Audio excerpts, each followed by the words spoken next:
Yep. This is when you know you're bored. Oop. Focus. Focus. When you create something like this, and it's kind of hard to take a picture of a high quality picture with the phone of something that's designed to hold the phone. Now what it is I've created an adapter for this camera tripod so that I can use my cell phone, which has a much better resolution camera than the camera I'm taking this with.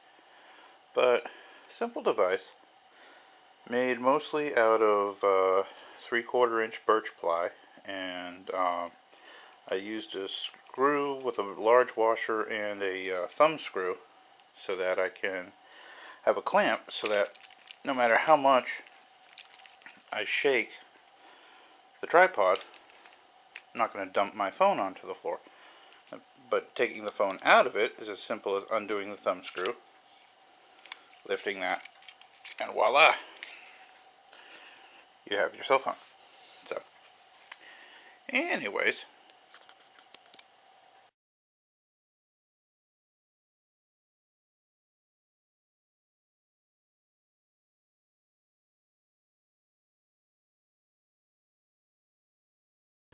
hey guys, Snowman back with you again.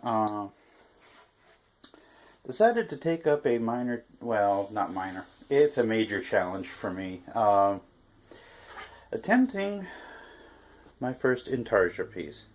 Now, I've been seeing the work that Ricky Mystery has been doing on his channel, and I'll put a link in the description of the video to his channel and his Intarsia videos.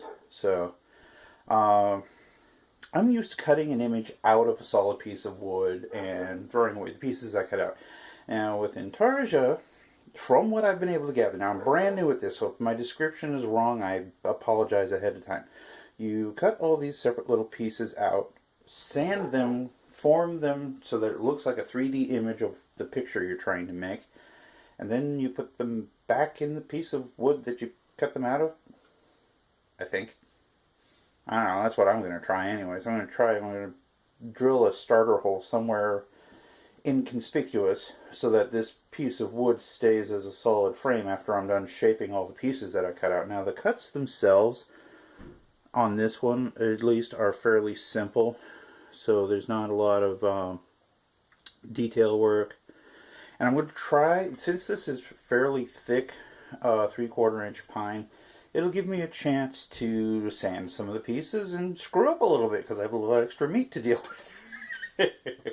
But anyways, I'm going to get going on this, get to cutting after I figure out where the heck I'm going to drill my starter hole, and we'll go from there.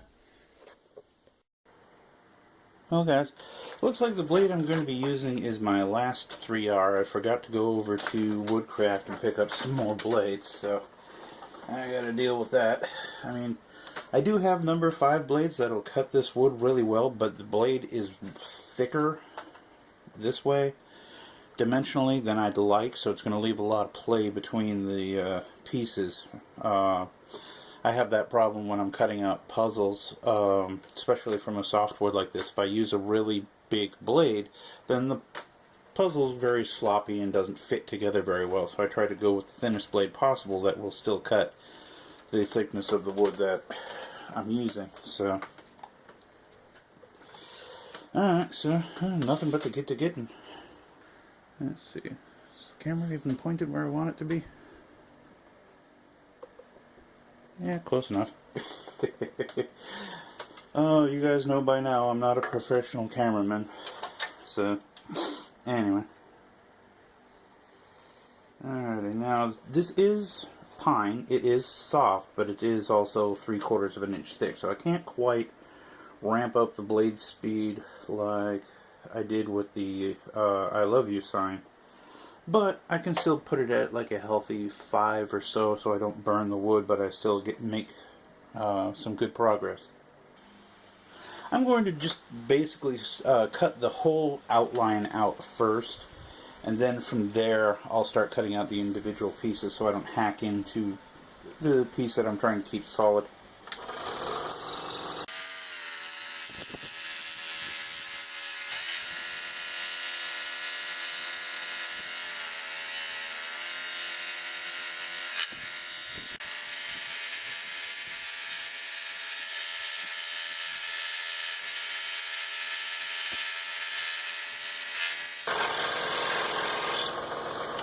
Yeah.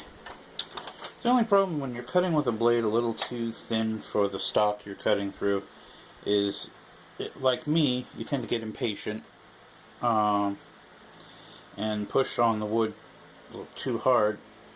If you don't clamp your blade in pretty tight, it tends to lose tension over time, over the length of the cut. So, anyways.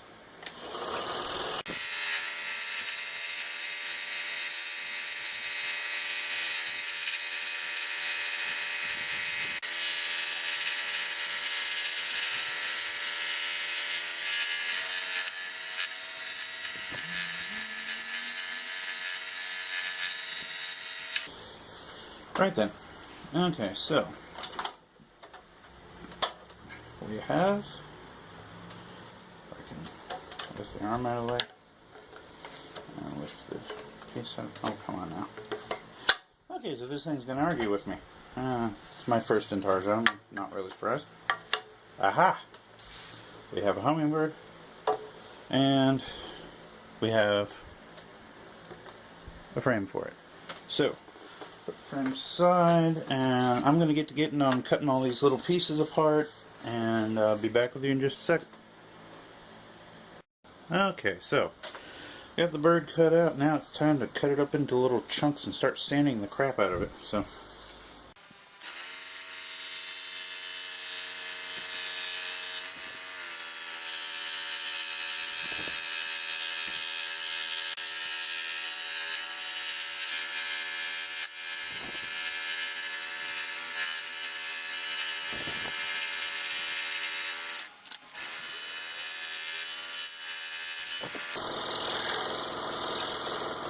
Okay, this number 3 blade is done. I ran it too fast and too hard, and it's now dull as a butter knife. This is what I get for not buying enough blades. Now, I could go get some blades tomorrow, but I'm tired of postponing this project, so yeah, I know. This is where... Excuse me. This is where impatience gets the better of me.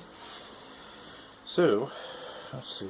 Still need to make those cuts in the wings though, so hold off on the number 2 blade.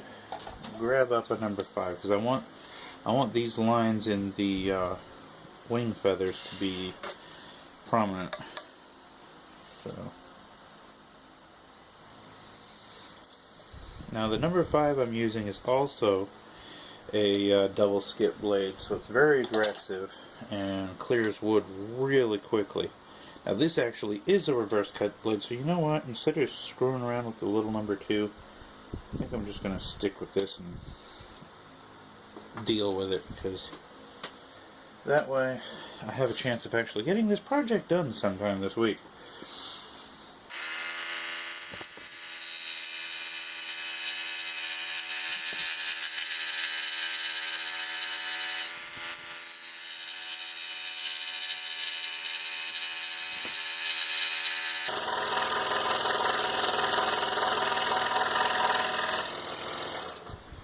Yeah. Okay, so the beauty marks are done, for lack of a better term. So now I can cut off the pieces. Sure, why not?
Yeah! As I bang into the camera.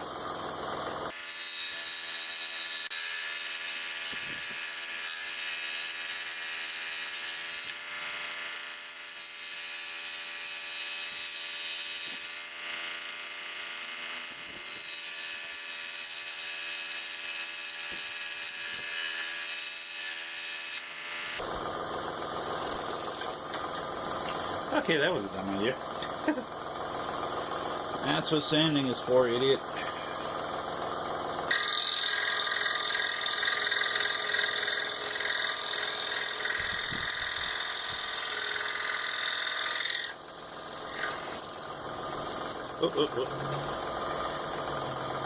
Some of these pieces are so small, I'm worried they're going to fall into the hole in the table and get all chewed up by the blade, so I gotta be real careful how I cut them out.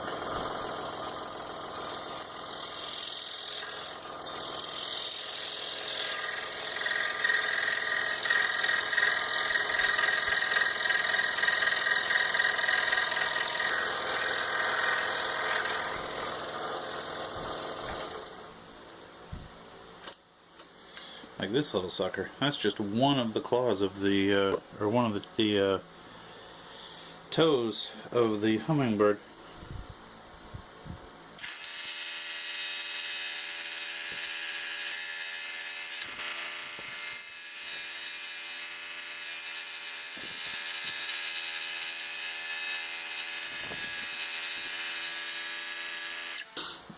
I thought these cuts were going to be simple till I realized I have to separate them and keep them in one piece.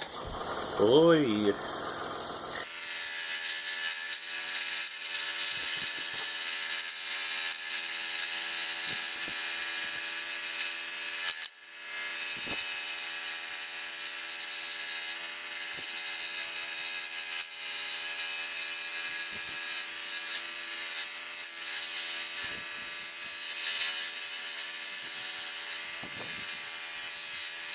Yeah.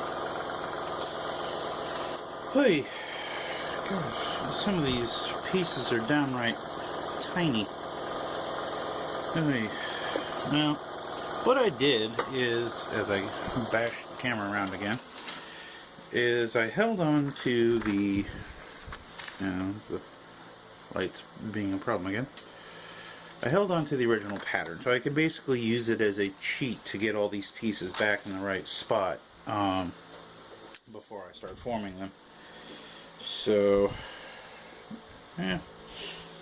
I like a challenge. This one is just a lot more of a challenge than I thought it would be, so I've got to take it slow and make sure I don't lose any of these pieces, because I don't think I'm going to be able to repeat these pieces separately and have them fit well.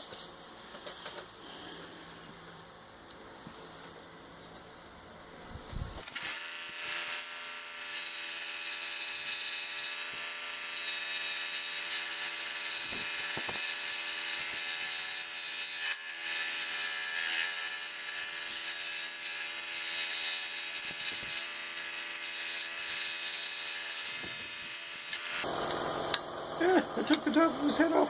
No!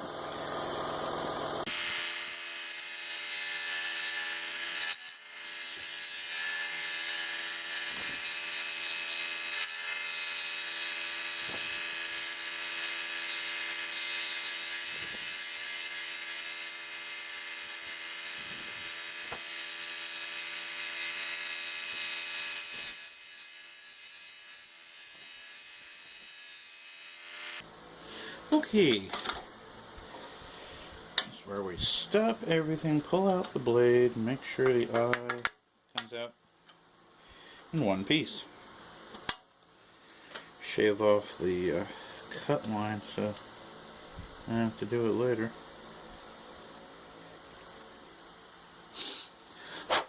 Now it's one of those things, once you get started on the saw, you don't want to get off the saw, you want to just keep going, or at least for me anyways.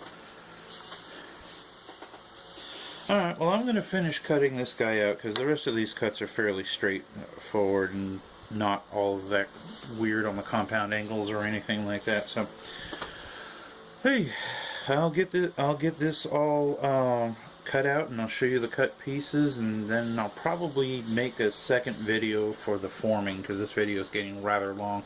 I'll edit it down as much as I can to so you guys don't have to sit here for 45 minutes. Alright guys, as always, and with a severely cut down bird, more to come.